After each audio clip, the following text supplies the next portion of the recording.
Welcome back to another episode of Who's to Say. I'm your host, Tom Foolery.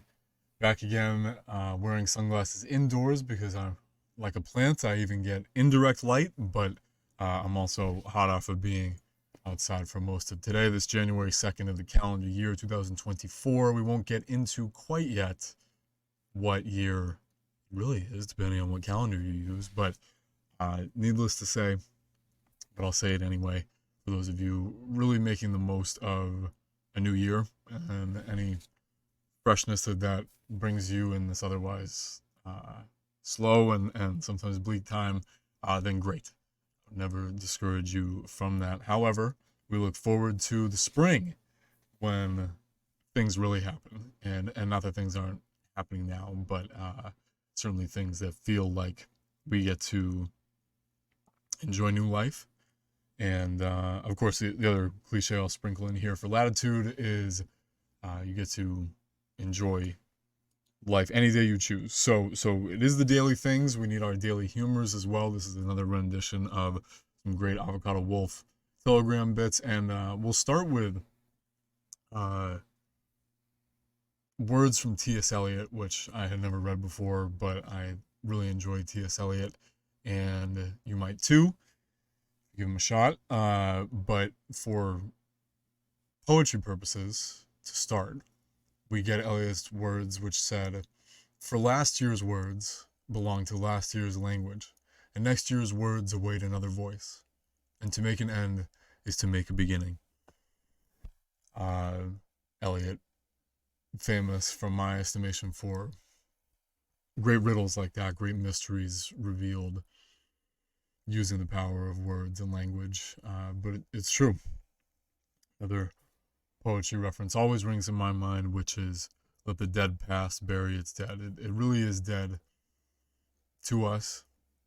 It's up to our awareness and estimation how we hopefully adroitly handle it in each present, because it does come up. And if we're not totally conscious of it, it is a repeat scenario where we relive whatever feeling, whatever experience of the past, which should lie dead. And that's why these concepts of undead are never too far from our imagination, whether it's vampires or zombies, whatever occupies the zombie or vampire culture rather. Probably ran alongside the zombie one, the shows like The Walking Dead, but Twilight and True Blood or Teen Vampire or all that shit. Uh, it it's a it's a reminder that that's never too far from our mind. But I think that does come from because we know how much we stay connected to past and future, even though all, any moment is only the present. So we hopefully don't get too lost in our fancy of excuse me of how should I say, I was gonna say fancy of our delusions, because sometimes that's what they are, of what our memories are of ourselves, especially how harsh we can be of ourselves, certainly harsh of other people based on how we knew them in the past. And if you think of Giannis, the two-headed god, forward and frontward facing, you can say east west, whichever direction you like, but that image and archetype is still looking back, and hopefully you might see it with some uh, fondness, and then also with the critical eye of learning lessons, but looking forward and all that you have to plan for, any obstacles you can see if you would only look there. Which I mean, this is the dynamism of being in the present, because if you're fully in the present, you touch it's three times as powerful if you want to think of it like that. Um, but you live the present experience as, who do I want to become? By being, who do I want to become? Am I being the person whom I admire, respect, honor, as we should innately, but to recognize it, have that relationship with ourselves first, and then bless us if we can bring that to other people for sure. But to harp on Eliot's words here, last year's words belong to last year's language. The language is constantly evolving, our understanding of it at least, which hopefully is a good thing for all of us to always grow our ability to communicate. And as I said before, that's largely what this podcast is about. You all mostly hear me do it solo, but that as I've said, when I have intersection with guests, then it is mostly about their story and their lived experience and insight that I get to benefit from, and then hopefully manifold with any of you listening get to benefit from it, but also bring you the words of sages of the past, whom we do remember, and we try to learn the lessons of sages and mystics and politicians, leaders, common folk, anybody in the past. But we're not going to dwell there, is the point, because next year's words await another voice, which you have a new way of speaking yourself into the world. And of course, that is such an immensely valuable experience in our lives. But the experiences in our lives can be changed. Speaking of common people, and by that I just mean, I think a lot of people like to be respected as just being a person.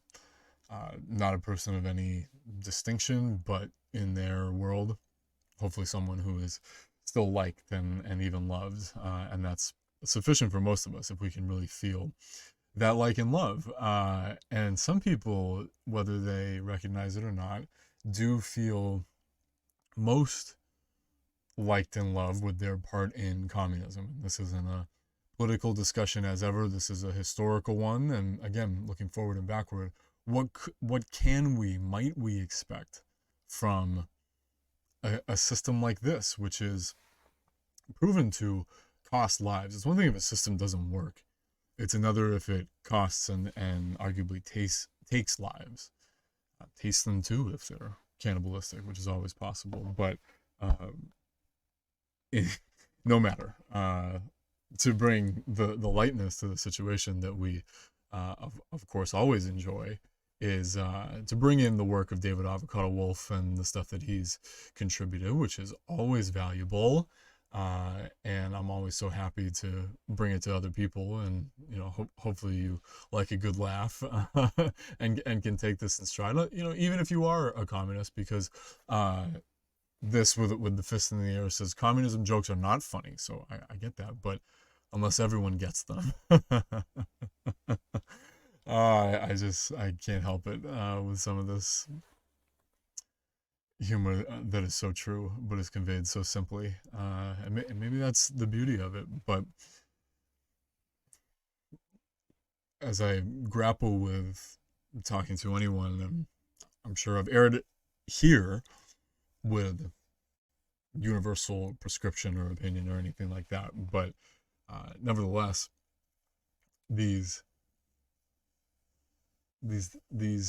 ideals that we encounter, which we take so seriously, and that we look for any remote serious manifestation of that. And what I mean by that is, especially in reference to the experience of the former actor and documentary producer Mickey Willis, who spoke about his time getting behind the Bernie Sanders campaigns, or campaign maybe of 14 through up until the 16 election, which of course was very fortuitous, or just eventful rather. I mean, I try not to think about it too much, because I like to think we're all trying to become wiser from those experiences and those years. But anyway, Mickey Willis talked about just how wrapped up he was and went to support Bernie Sanders from a media standpoint, and to get it confirmed by sort of an alternative media.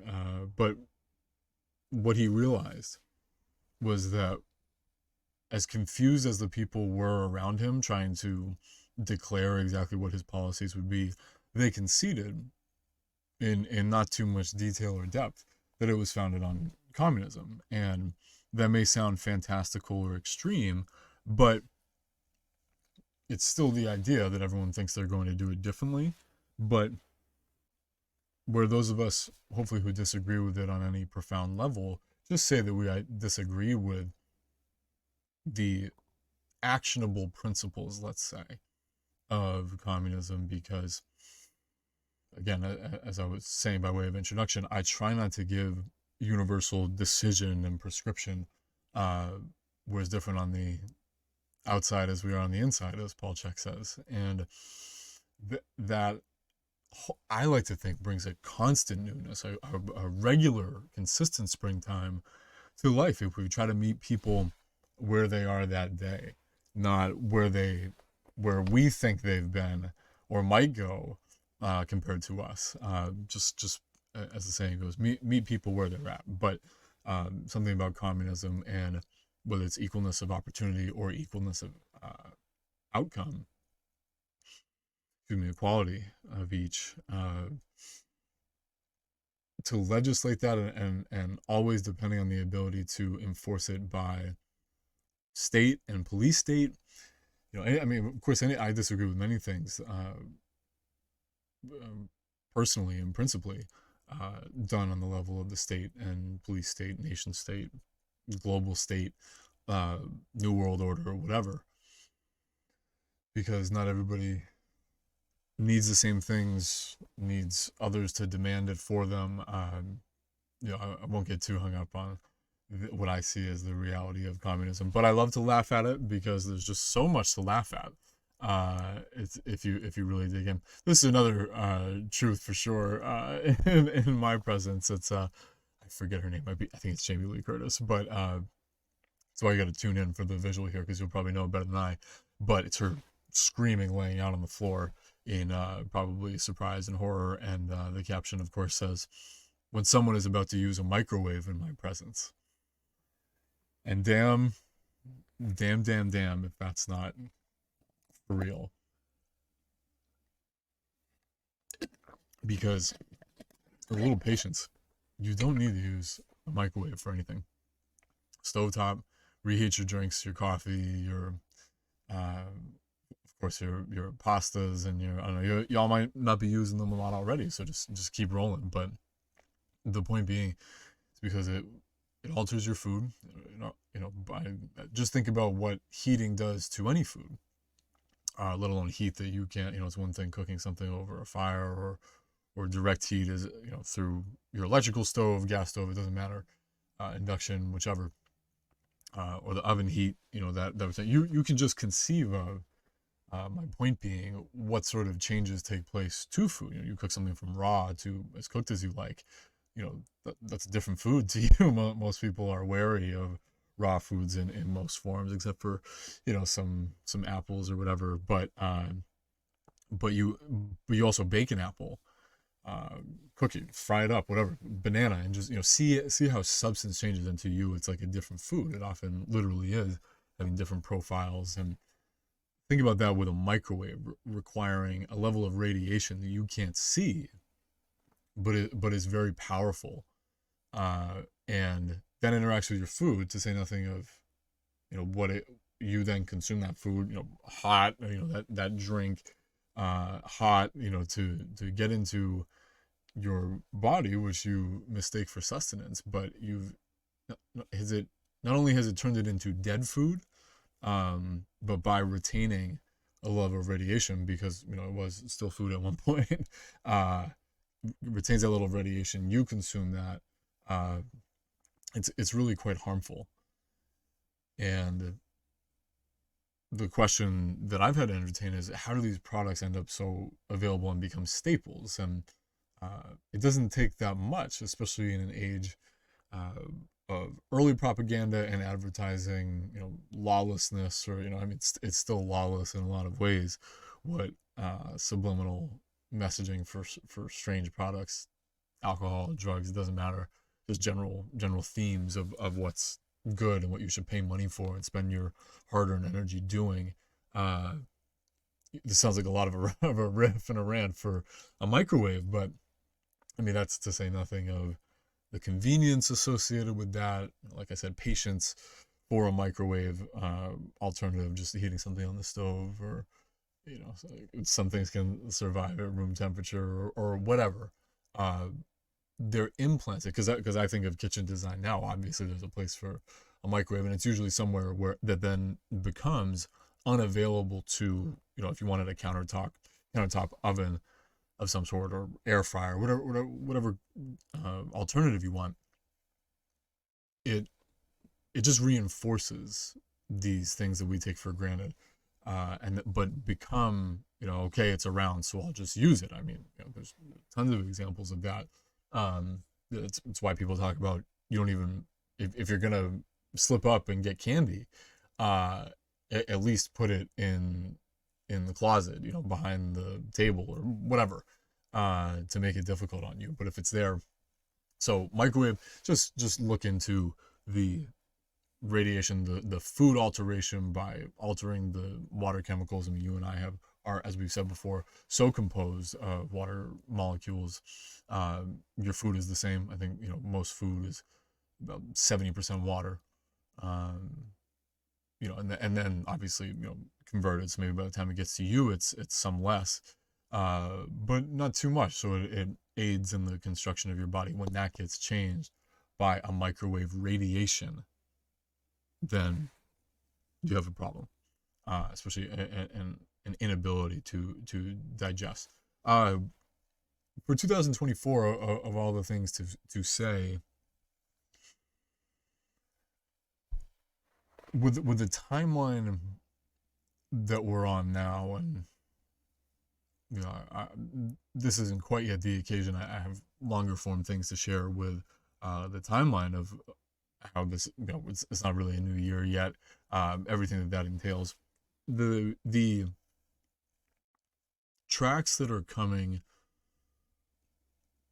over the mountain, or maybe they'll try to blast their way through. I don't know, but they run parallel to other issues pointed out on this podcast, just with various systems or consciousness obstacles, whatever. Transhumanism is one of them, and if you're not familiar with it, you are familiar with it using your phone right now. It's an extension of you. Glasses are the same. I'm wearing my glasses. They're a tool. They change my experience. Of course, these are friendlier to my eyes, and therefore my rhythm and association with my day. And then when sleep comes, it keeps me on track. So I'm a cyborg to a degree. That's a transhumanist idea, but I want to share with you a couple of what some leading figures whom you may be familiar with have said about their intent to work with humanity and what that means. So Elon Musk said you could basically store your memories as a backup and restore the memories, and ultimately you could potentially download them into a new body or a robot body. He said that about Neuralink, one of his alleged projects coming from down the road. What to make of that? You can make of it your own. I want your own opinion. I want you to be aware that these are what generally influential people are saying about how they think strongly and then with their resources and their money and their connections to enforce or reinforce these ideas that become their ideals about humanity, and therefore consciousness, and therefore love, and therefore relationships, and therefore life. Yuval Noah Harari, who is an author, and he might say philosopher or psychologist in his own right, advisor to the World Economic Forum, among other things, from the nation of Israel, the state of Israel. Harari said, history began when humans invented gods and will end when humans become gods. Humans are now hackable animals. The whole idea that humans have a soul and free will, that's over. The whole idea that you as a human, if you identify as a human, which I hope you do, shout out to any ETs listening, humans are now hackable animals, and the whole idea that humans have a soul and free will is over. Thank you. I think I'll be the one till I die to declare that my free will is over. My soul will not die. I believe that. I know that. Hopefully on a deeper level every day. I hope you do too. And for a very intelligent, I love. I'll make a note to remember to link to an outstanding podcast between Dr. Marc Gafni and Paul Chek that goes real deep, and they talk about these guys, and they talk about the ideas of transhumanism and the things that then distinguish us from that experience, or from animals or gods or whatever. You go deep on that.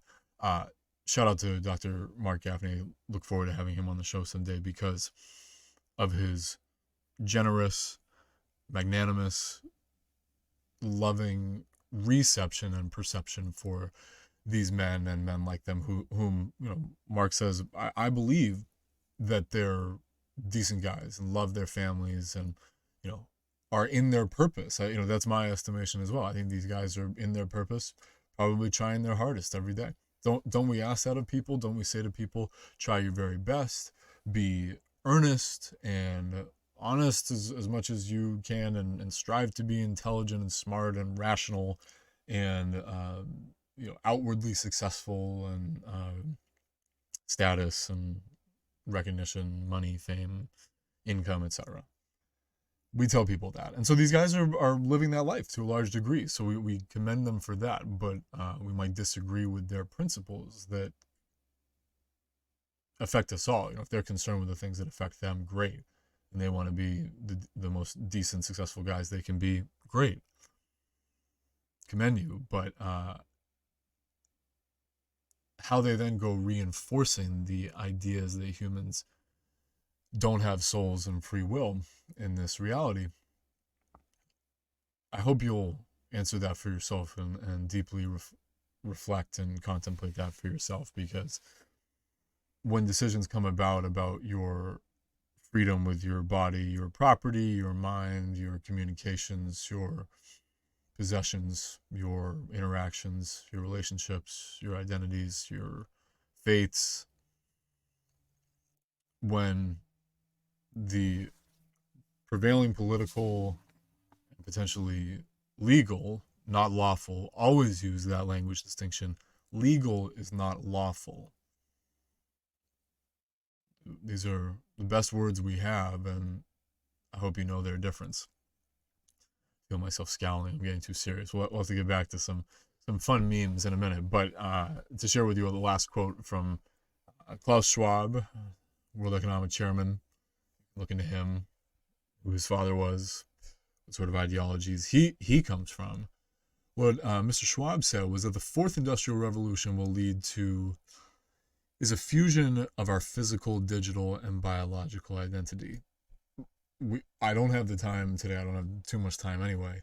That, as I said, you're already a cyborg to a degree, using a phone, using glasses, using cars, using the internet, using computers. As I am now, I'm trying to make the most of it. You have that digital blending with your physical, and then the biological is where I have a lot of commentary, and that's why I always want to share with people best food, best water sources, because you want to avoid, like the plague it is, any sort of interference with your biological identity through shots, through water, through food, through air, through chemicals everywhere. And it requires that you steel yourself with activating binding elements like charcoal, like certain types of greens, like the minerals that you need to flush things out, have quality poops and pees, and that stuff is essential to dealing with the toxicity that we encounter just by dint of being out and about in the world. And these guys are involved in that. I think that there are, in the darkest level where you might condemn, as I'm prone to do, and speak of them evilly, is when these men have also, maybe not Musk, but I believe Schwab and Harari is sort of perhaps lightly alluding to this idea that uh, these people really don't care who dies and who lives to a degree. If they experiment with the environment, with the medicine, with the food, with the water, over how long, and okay, we'll just see. But as is known, I promise you, all of these guys have access to the best of everything, the best food, the best water, the best healers, shamans. I'm not fucking around. Like I someone like Henry Kissinger did not live to be 100 just because he could live to be 100. With all the stress in his life, no doubt. Talking about stress and silent killer. Those people are connected to the real healers, the holistic healers, the energy healers, not the doctors that they say we all have to listen to. So keep that in mind for yourself. You can contact someone, you can have a relationship with someone like me, like someone you admire who is in great health and has a great life genuinely, and reach out to a coach you admire, anybody, any sort of positive influence on you, and I hope you find great success in that, because you don't need to listen to these guys who are not in favor of your life. Uh, the power of language is deeply magical, deeply transformative. And another great example from Jason Christoff. I don't know Jason Christoff. You may. Apparently attributed as saying the word doctor is also a verb that means to alter, disguise, or falsify. So he's giving a definition, but thank you, Jason, for reminding us of that. When we say something was doctored, you doctored that scene, you doctored that picture, that phrasing, that copy. The word doctor is also a verb that means to alter, disguise, or falsify. And I don't know the history of it. Hopefully it's something positive, but of course we respect and admire and celebrate doctors in this world for making a difference, but they are generally misled in terms of making a lasting difference. They make intervention difference, which is what we count on Western medicine for, is intervention when we need them. But it's fun, I think, to bring about these. I mean, we all know the word doctor. It's not like it's not part of our vocabulary and lexicon. We just use it. We just use words not thinking of their meaning. If we don't really understand it, if we don't know how it's going to land, does it really communicate what I'm trying to say? Is it descriptive of another reality, of another time? These are all valuable reflections in the world of words. The world of words. Excuse me. I'm already on to the next magnificent picture of someone holding a ball of light, reminding you, as I do today, don't be part of the problem. Be the whole problem. So any problem you want to create, just fucking go all in. Be a problem to yourself. Give yourself a change of pace. Hold yourself to a different standard and just say, you little shit. I'm gonna be a problem for you today. I think that's fun. Or any resistance that you want to encounter in your life. Be that resistance's problem. Be the fucking problem is what I'm trying to say. Whatever problem you're encountering, say, I'm gonna solve you. I'm gonna fuck you up. That's just what it's gonna be. But an important reminder of how we get there, and this is why I do implore people to be part of the visual of this, because we're looking at two ladders. One has rungs very, very close to themselves. And if it were and they're tall ladders reaching up into the sky, and if they were real life ladders, they'd probably be, about a foot, maybe less. The second ladder reaching up to the sky has you under it with your arm straight up reaching for it, because the first rung and all the subsequent rungs are about 9 feet off the ground, 10 feet off the ground, 10 feet in between each other. Good luck reaching for that. And the reminder here is the importance of smaller steps. Smaller steps will get you there. I mean, if you think about it, although running will get you faster, part of it's so fatiguing, as you know, or hopefully know, can be fatiguing.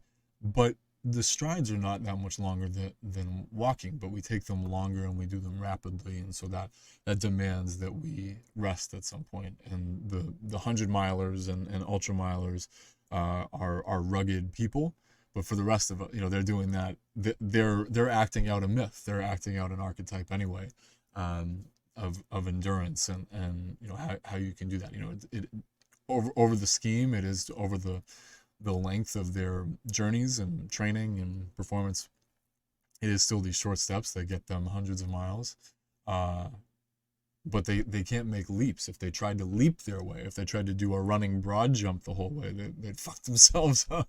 So that's why running broad jump is a one max effort competition. The analog or analogy I'm drawing a connection to here is that small steps will get you on your way safely, confidently, speedily. Sometimes it makes all the difference not being consumed by trying to make the big leaps, where, as Kelly Brogan points out, we already don't have the thing. The thing that we're fearing and anxious and critical and victimized by is that we don't have the thing that we want, or we're not who we want to be. It's already happening. Why fucking dwell on it?